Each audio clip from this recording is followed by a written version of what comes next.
एक समय की बात है। एक जतनपुर नाम के गांव में बागेश्वर नाम का गरीब किसान रहता था। उनके घर में उनकी पत्नी कोमल और उनके 16 साल का लड़का एक साथ रहते थे। बागेश्वर को सिर्फ खेती करने आती थी। उसके अलावा उसने कोई और काम नहीं सीखा था। सही समय पर बारिश न होने की वजह से उसके खेत में फसल ही नहीं होते थे, जिसके कारण परिवार चलाना बहुत कठिन हो रहा था। एक दिन सुनिए जी, आज तो घर में बिल्कुल भी कुछ राशन नहीं है। मुझे तो कुछ समझ नहीं आ रहा कि अब मैं क्या करूं। अरे कोमल, तुम चिंता मत करो, मैं कुछ करता हूँ। बस इतना कह के बागेश्वर घर से चला जाता है। रास्ते में हे राम, ये कैसा समय आ गया है प्रभु। मेरे घर में राशन का एक दाना तक नहीं है। चलो, मैं और मेरी कोमल तो भूखे पेट रह लेंगे, लेकिन मेरे बेटे का क्या। मैंने तो केवल खेत में मेहनत करना सीखा है, लेकिन उसमें भी बारिश सही समय पे ना होने की वजह से खेत में फसल नहीं हुई। अब मेरे पास जमींदार से उधारी पैसे लेने के अलावा कोई दूसरा रास्ता नहीं है। बागेश्वर अपने गांव के जमींदार के पास जाता है। जमींदार हीरालाल बहुत शातिर और चालाक किस्म का इंसान है, जो हमेशा हर किसी को बेईमानी से लूटने के बारे में सोचता रहता है। अरे आवा आवा बाघेश्वर भैया, और बताओ कैसे आना हुआ है। क्या बताऊं जमींदार जी, बहुत खराब समय से गुजर रहा हूं। देखिए ना, अब बारिश समय से ना होने पर खेत की सारी फसलें बर्बाद हो चुकी हैं। घर में अनाज का एक दाना भी नहीं है, इसलिए आपसे कुछ पैसे उधार लेने आया हूं। अरे हाँ हाँ भैया, बोलो कितने रुपए चाहिए आपको। ऐसे समय में हम नहीं मदद करेंगे तो और कौन करेगा। बोलो बोलो, कितने दे दूं। आपका बहुत बहुत धन्यवाद जमींदार जी, लेकिन मैं ज्यादा पैसा उधार नहीं लेना चाहता, इसलिए आप ऐसा करें कि 1,500 रुपये दे दीजिए। अरे भैया, ये कैसन बात कर रहे हो। भला 10 से 12 हजार रुपए तो लो। क्या पता आगे चल के कब बरसात होगी और कब समय बदले। जमींदार मन में सोचने लगता है। अरे ससुरा, तुम लोग इतना कम कम पैसा लोगे तो मैं कैसे कमाऊंगा। ज्यादा लोगे तभी है ना, हमें ज्यादा ब्याज मिलेगा। यहाँ बागेश्वर भी सोचने लगा। आखिर अब मैं क्या करूं। वैसे ये कह तो ठीक ही रहे हैं, पता नहीं कब भगवान की हम जैसों पर दया होगी। एक काम करता हूं, 10,000 ले लेता हूं। अच्छा ठीक है, तो जमींदार भाई 10,000 पे कितना तक ब्याज लेंगे आप। देखो बाघेश्वर भैया, 10,000 के 10% प्रति महीना। लेकिन आप तो अपने ही आदमी हैं, आपस में क्या धंधा करें। चलो आप 8% दे देना। हे भगवान, 8% प्रति महीना तो हमारे लिए बहुत ही ज्यादा ब्याज है। ले तो लेंगे, लेकिन चुकाएंगे कैसे। अगर नहीं लूंगा तो मेरा बेटा नकुल भूखा ही रहेगा। चलो ले ही लेता हूं। अगर भगवान की यही मर्जी है तो यही सही।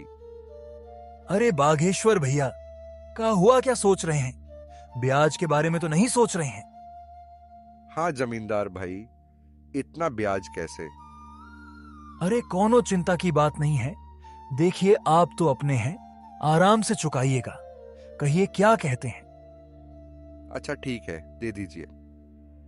बागेश्वर उस जमींदार से 10,000 रुपए उधार लेके चला जाता है। चलो अब जल्दी जल्दी बाजार से राशन और नकुल के लिए कुछ खाने को ले लेता हूं। आज मेरा बेटा तो खुश हो जाएगा। बागेश्वर जल्दी जल्दी बाजार से सामान लेके घर के लिए वापस हो जाता है। घर पहुंचते ही कोमल बागेश्वर के हाथ में सामान देखकर खुश हो जाती है और कहती है, अजी, ये सामान पैसे कहाँ से मिले जी। देखो कोमल, मुझे पता है तुम मुझ पर गुस्सा करोगी, लेकिन मेरे पास और कोई चारा भी नहीं था। मैं समझ गई जी, आपने किसी से उधारी पैसे लिए होंगे। पर कोई बात नहीं, मैं भी वही सोच रही थी। लेकिन ऐसे समय में गांव में किसी के पास देने के लिए पैसे नहीं हैं। तो क्या आप जमींदार से उधारी पैसे लेके आए हो? हाँ कोमल, लेकिन तुम चिंता मत करना, भगवान के घर देर है अंधेर नहीं। अभी इस वक्त मेरे बेटे से बढ़ के और कुछ नहीं है।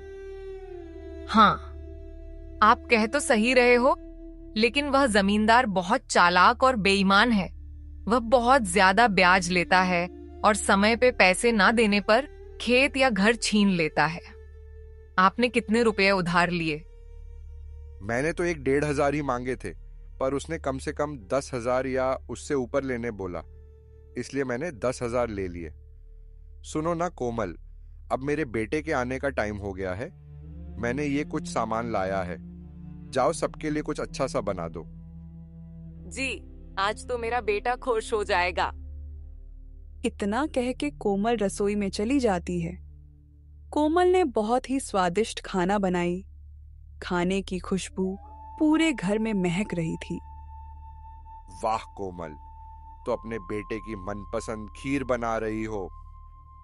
दोपहर में नकुल घर आ जाता है। अपना पसंदीदा खाना देखकर वो बहुत खुश हो जाता है। बड़े दिनों बाद बागेश्वर के परिवार में आज सभी के चेहरे पर खुशी थी। माँ, खाना तो बहुत बहुत ज्यादा स्वादिष्ट था। आज तो सच में माँ, मजा आ गया। अच्छा पापा, मेरे दोस्त सोमनाथ ने आज मुझे बुलाया है।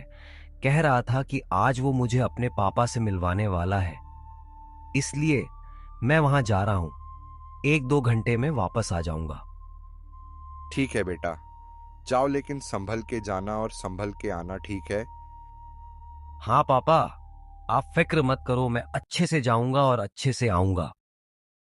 इतना कह के नकुल घर से निकल जाता है।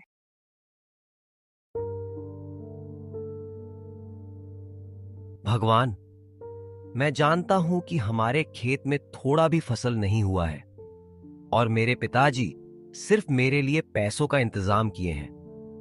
भगवान जी, कृपया कुछ ऐसा कीजिए कि मैं अपने माता पिता की चिंता दूर कर सकूं। नकुल भगवान से प्रार्थना करते हुए अपने दोस्त सोमनाथ के घर पहुंचा। दरवाजे पर उसका दोस्त उसका इंतजार कर रहा था। अरे नकुल, तू आ गया। आजा, अंदर आजा। चल, मेरे पिताजी तुझसे मिलने के लिए कब से इंतजार कर रहे हैं। सोमनाथ, पर तेरे पिताजी मुझसे क्यों मिलना चाहते हैं? वो तू पिताजी से ही पूछ लेना। सोमनाथ का घर काफी बड़ा और सुंदर था। उसके घर में उसके माता और पिताजी रहते थे। सोमनाथ अपने पिताजी से अपने दोस्त नकुल के बारे में बताया था कि उसके पिताजी बहुत कड़ी मेहनत करते हैं, खेत में घंटों काम करते हैं, लेकिन पैसे की वजह से परिवार में बहुत टेंशन है। आओ बेटे नकुल, कैसे हो? नमस्ते अंकल जी। नमस्ते आंटी जी। मैं ठीक हूं, आप सभी कैसे हैं? खुश रहो बेटा, हम सब भी बहुत अच्छे हैं। जगदीश, नकुल 9-10 मिनट ऐसे ही उसके और उसके माता पिताजी के बारे में बातें करते हैं और फिर बेटा नकुल, तुम तो बहुत स्मार्ट लड़के निकले। बेटा, कल से तुम दोपहर में स्कूल से आके खाना खा के यहाँ चले आना। जी अंकल, मैं आ तो जाऊं, लेकिन घर पर भी थोड़े बहुत काम होते हैं। देखो बेटे नकुल, पहले तो तुम ये टेंशन वेंशन छोड़ो। हाँ, एक काम करना, नहीं रहने दो। कल मैं खुद ही तुम्हारे घर आऊंगा। तुम्हारे घर तुम्हारे पिताजी से भी मिल लूंगा और तुमसे भी, ठीक है? जी अंकल, ठीक है। अच्छा, तो मैं अब चलता हूं। ठीक है बेटा, ध्यान से संभल के जाना। जी अंकल, मैं एकदम संभल के जाऊंगा। उतने में सोमनाथ की मम्मी बोली, बेटा नकुल, ये लेते जाओ, घर पे खा लेना। नहीं आंटी, इसे मैं नहीं ले सकता। अरे बेटा, ले लो। देखो तुम्हारी ममता आंटी ने कितने प्यार से दिया है। नकुल वह थैली ले लेता है, पर उसे समझ नहीं आता कि सोमनाथ के पिताजी उसके पिताजी से क्यों मिलना चाहते हैं। जगदीश अंकल तो बहुत अच्छे हैं, उन्होंने मुझसे कितने प्यार से बात किए, और आंटी भी बहुत अच्छी हैं, उन्होंने मेरा कितना ख्याल रखा, पर वो मेरे पिताजी से क्यों मिलना चाहते हैं। यही सब सोचते हुए नकुल घर पहुंचा और उसने सोमनाथ के माता और पिताजी के बारे में बताया। देखो कोमल, हमारे नकुल को कितना अच्छा दोस्त मिला है। चलो बेटा, ठीक है, तो कल आएंगे सोमनाथ के पिताजी। हाँ पिताजी।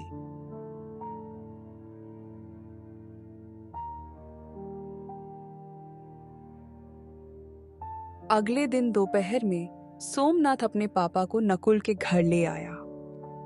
अरे बेटा नकुल, घर में नहीं बुलाओगे? अरे सर, आइए आइए। अरे कोमल देखो, हमारे नकुल के दोस्त और उनके पापा आए हैं। कोमल फट से सोमनाथ के पापा के लिए दूध वाली चाय बनाकर ले आती है। चाय पीने के बाद जगदीश जी बागेश्वर जी से कहते हैं, सुनिए बागेश्वर जी, मैं आपसे थोड़ी बात करना चाहता हूं। जी सर, कहिए क्या कहना चाहते हैं। जी, आप मुझे सर मत कहिए, मैं भी आपका दोस्त जैसा हूं, इसलिए मुझे जगदीश कह के बुलाइए। अरे अच्छा ठीक है, जगदीश जी बोलिए, आप क्या कहना चाहते हैं। जगदीश बागेश्वर को घर से थोड़ा बाहर ले जाके कहते हैं, बागेश्वर जी, मेरा बेटा नकुल को अपना बहुत अच्छा दोस्त मानता है। उसने मुझे बताया कि नकुल बहुत समझदार और अच्छा लड़का है, पर गरीबी के कारण से वो पढ़ाई छोड़ने की बातें कर रहा है।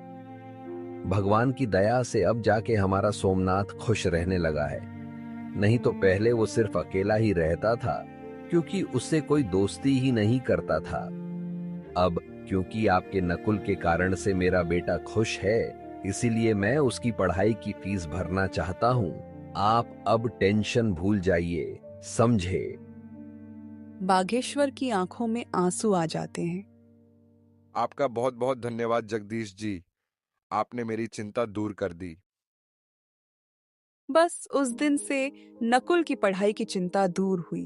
अब नकुल सोमनाथ के घर खेलने जाने लगा था। ऐसे ही एक दिन सोमनाथ के पापा कहते हैं, नकुल, सोमनाथ बेटा यहां आओ। वह दोनों जगदीश के पास जाते हैं।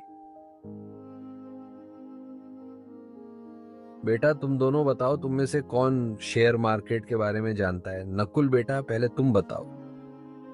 अंकल, मैं इसके बारे में पहली बार सुन रहा हूँ, ये क्या होता है? और पापा, मैं बस इतना जानता हूं कि शेयर मार्केट में शेयर खरीदा और बेचा जाता है।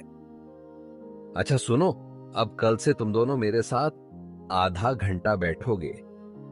मैं तुम दोनों को अब कुछ सिखाना चाहता हूं।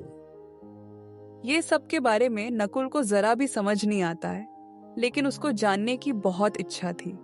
तो उसने सोमनाथ के फोन पर गूगल सर्च किया, तो जो उसने देखा वो देख के चौंक गया। और फिर अगले दिन अंकल, मैंने गूगल पर सर्च किया था कि शेयर मार्केट क्या है। क्या सच है अंकल कि हम वहां से पैसे कमा सकते हैं? बेटा नकुल, ये बिल्कुल सच है कि कोई भी शेयर बाजार से पैसा कमा सकता है। पैसा क्या, बहुत बहुत पैसा कमा सकता है। लेकिन बेटा, चीजें दिखने में जितनी आसान होती हैं, असल में उससे कई ज्यादा मुश्किल होती है। अंकल, मैं कुछ समझ नहीं पाया, आप क्या कह रहे हैं?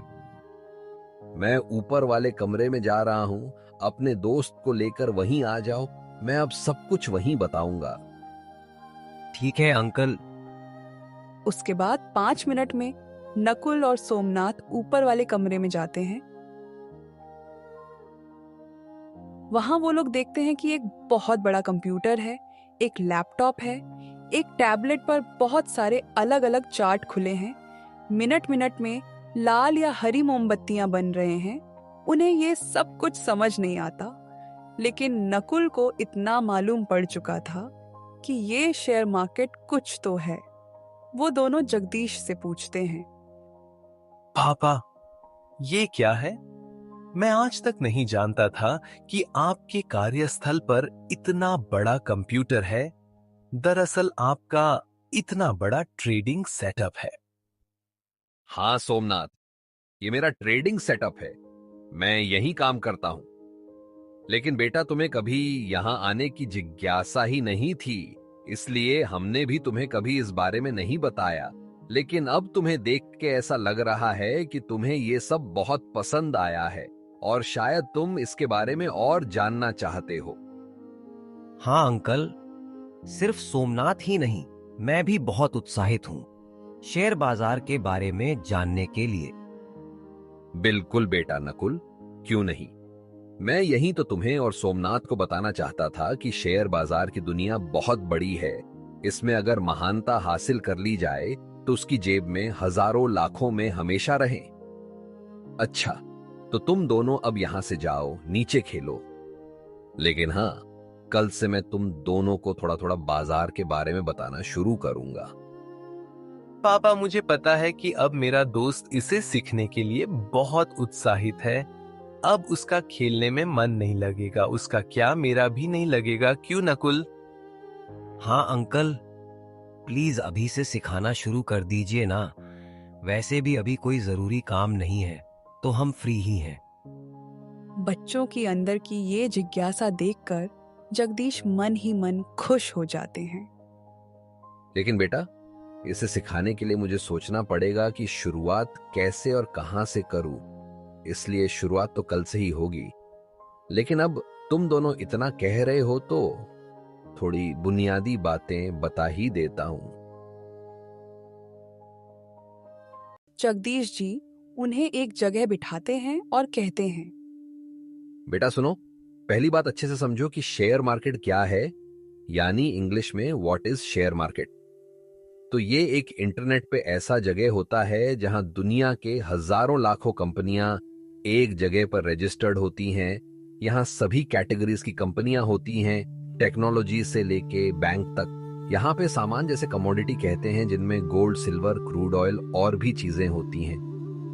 बस उस दिन जगदीश जी नकुल सोमनाथ को बस यही कुछ बेसिक बातें बताते हैं। लेकिन नकुल रात में भी स्टॉक मार्केट के बारे में सोचने से खुद को नहीं रोक पाता। वो हमेशा सोचते रहता है कि हे भगवान, आपका और जगदीश चाचा का लाख लाख धन्यवाद। आखिरकार मुझे एक ऐसा चीज पता चल गया जहां से मैं अपने परिवार को इस गरीबी से बाहर निकाल सकता हूं। मैं अपनी जी जान लगा दूंगा इसे सीखने में। बस आप मेरा साथ मत छोड़िएगा। घर के एक कोने से नकुल की माँ कोमल देखती है और वो बागेश्वर से जाके कहती है, हाजी सुनिए। हाँ, क्या हुआ कोमल, क्या बात है? आज हमारा नकुल कुछ परेशान सा नहीं लग रहा? देखिए ना, कब से करवटें बदल रहा है। हाँ कोमल, तुम ठीक कहती हो, चलो जाके पूछते हैं।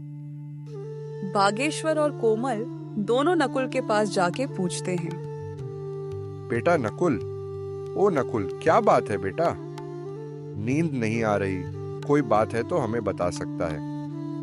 पापा मम्मी, मैं तो ये सोच रहा था कि आप लोगों को कैसा लगेगा जब मैं एक सफल आदमी बन जाऊंगा। हमारा भी एक अच्छा सा घर होगा। धत्त पगला, हम दोनों तो डर ही गए थे। बेटा, हम लोग बहुत खुश होंगे उस समय जब तुम एक सफल आदमी बन जाओगे, है ना कोमल? हाँ जी, बिल्कुल सही कह रहे हैं आप। हमारा नकुल सफल हो जाएगा तो कितना अच्छा होगा। मम्मी पापा, अब आप लोग भी जाइए और सो जाइए। और हाँ, चिंता बिल्कुल मत करना। फिर बागेश्वर और कोमल भी सोने चले जाते हैं। अगले दिन नकुल अपने साथ एक कलम और एक किताब लेके बहुत उत्साह के साथ सोमनाथ के घर जाता है। दरवाजे पर उसका दोस्त उसकी राह देख रहा है। तेरा चेहरा देख के समझ आ रहा है कि तेरा मन आज सिर्फ शेयर मार्केट के बारे में सीखना चाहता है ना? हाँ सोमनाथ, अच्छा देर नहीं करते हैं, चल फटफट अंकल के पास जाते हैं। लेकिन वो दिख नहीं रहे, कहाँ हैं? अरे नकुल, थम जा यार। अच्छा चल, वो ऊपर के कमरे में हम दोनों का इंतजार कर रहे हैं। वो दोनों ऊपर के कमरे में जाते हैं। वहां जगदीश जी इनको सिखाने की तैयारी कर रहे थे। अरे बच्चों, तुम आ गए। आओ आओ, अब जल्दी जल्दी यहाँ बैठ जाओ। मैं आज तुम्हें कुछ एग्जाम्पल के साथ सिखाऊंगा कि रियलिटी में मैं मार्केट में कैसे ट्रेड करता हूँ। देखो बच्चों, मार्केट में आपको दो टाइप के लोग मिलेंगे। एक होता है बायर्स यानी खरीदने वाला, और दूसरा होता है सेलर्स यानी बेचने वाला। यहाँ एक खरीदता है तो दूसरा बेचता है।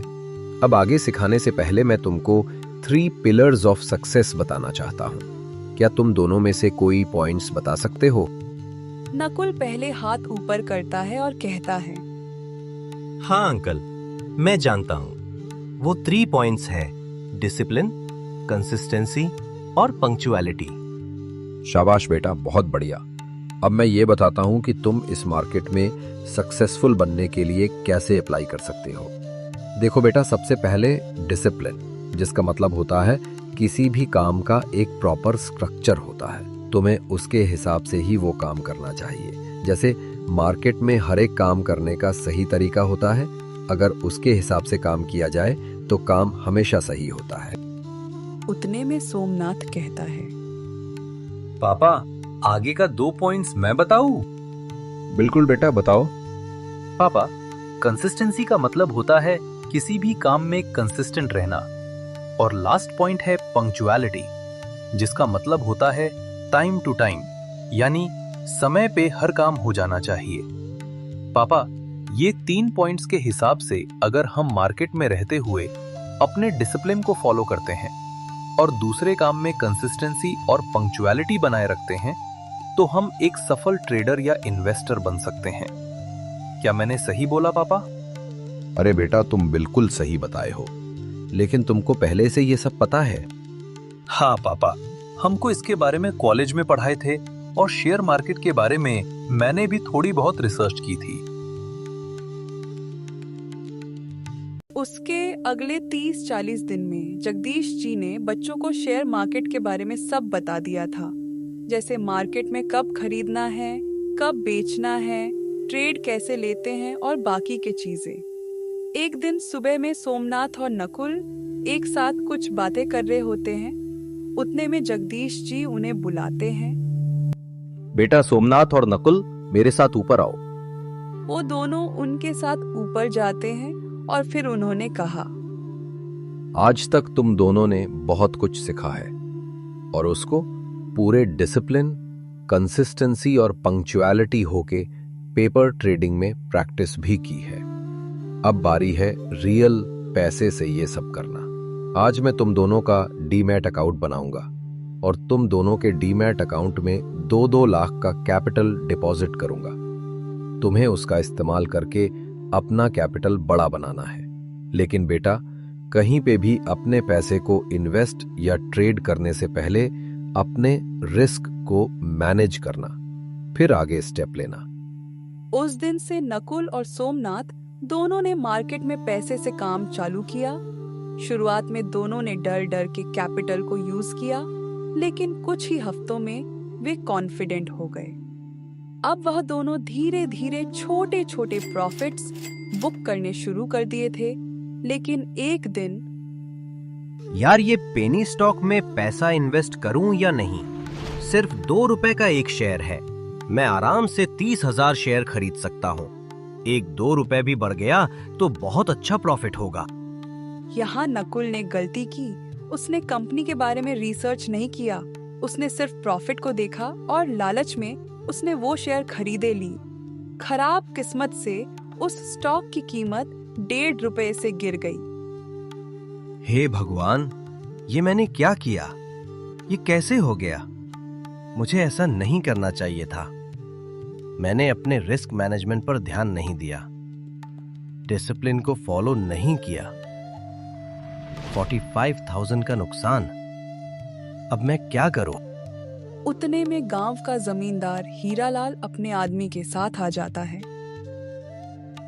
कवन दिशा में गया ललुआ का घरवा, कवन दिशा में? अरे मालिक, वो दिशा में है। हीरालाल बागेश्वर के घर के सामने आके कहता है, अरे ओ बागेश्वर भैया, अरे कहवा बाड़ा हो, तनिक बाहर निकलिए महाराज। अरे कोमल, लगता है जमींदार अपने पैसे लेने आया है। तुम यहीं रुको, मैं देख के आता हूँ। बागेश्वर घर से बाहर आता है। अरे जमींदार जी, नमस्कार। अरे भैया नमस्कार नमस्कार। बागेश्वर भैया, हम कह रहे थे कि पैसवा कब दीजिएगा? अभी भी 4,000 ब्याज सहित बचा है, याद है कि भुला गए? नहीं नहीं जमींदार जी, भूले नहीं हैं। बस इस वक्त घर में परिस्थिति कुछ ठीक नहीं चल रही।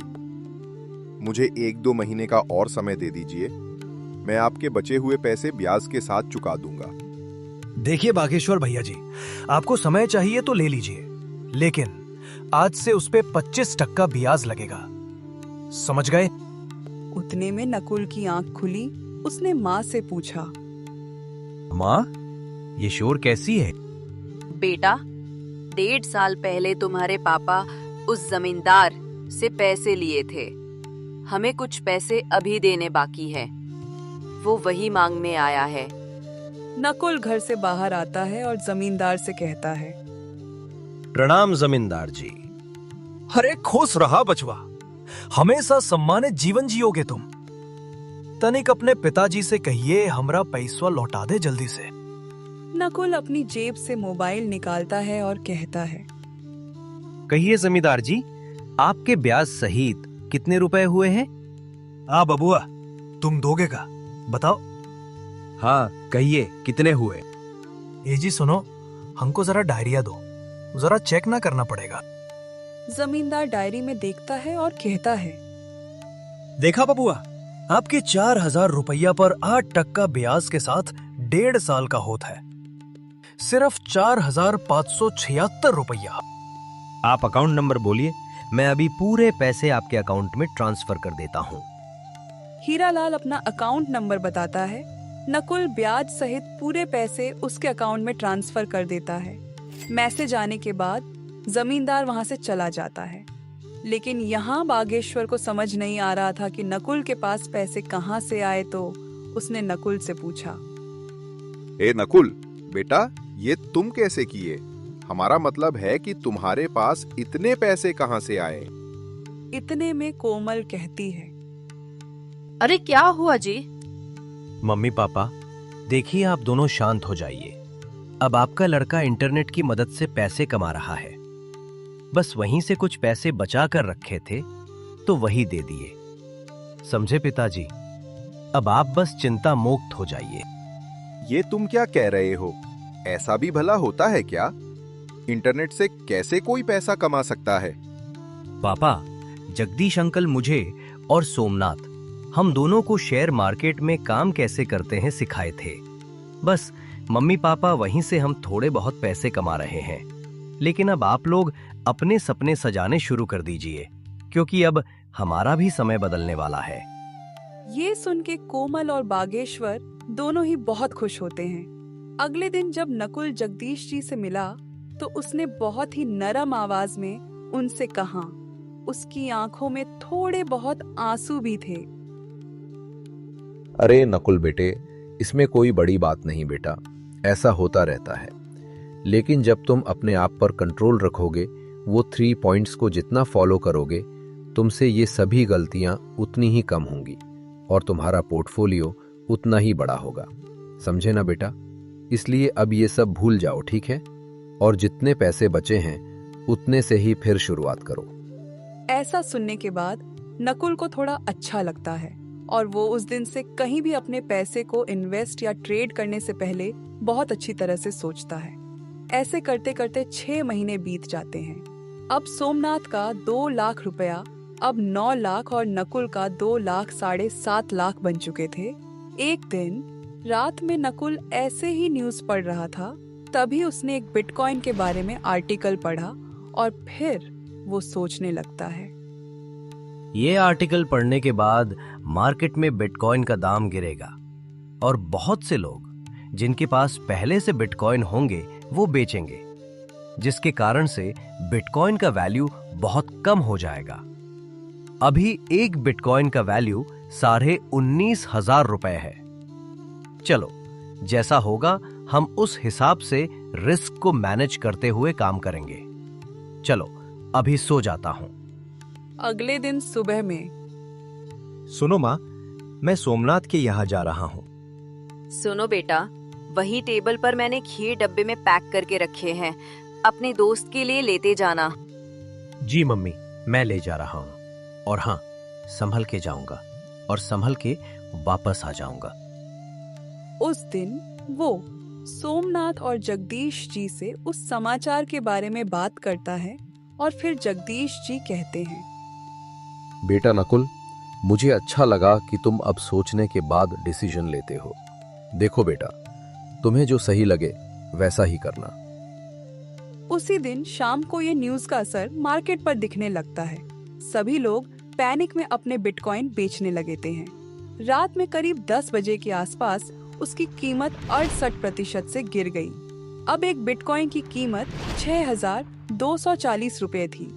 नकुल ने पिछले कुछ महीनों से छोटे छोटे प्रॉफिट बुक किए थे।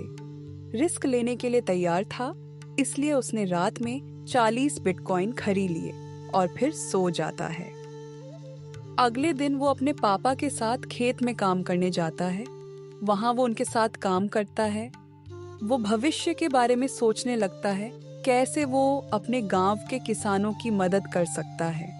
3.25 महीने बीत जाते हैं और फिर एक दिन 2-3 महीने बीत चुके हैं। जरा बिटकॉइन देख लूं कैसा चल रहा है। वो देखकर चौंक जाता है।